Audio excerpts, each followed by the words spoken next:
delivery came today. Got me a big pot to make scrambled eggs or any kind of stew. So hopefully it's nice. Went and got water and got my solar panels and my chick brooder. That big box is a chick brooder. That's gonna be cool.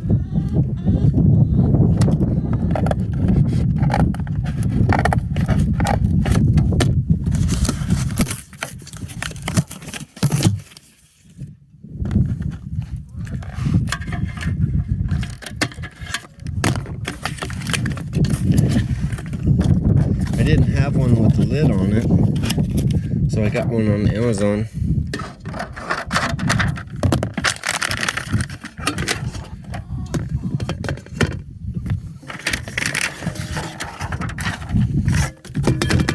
Perfect. I love it.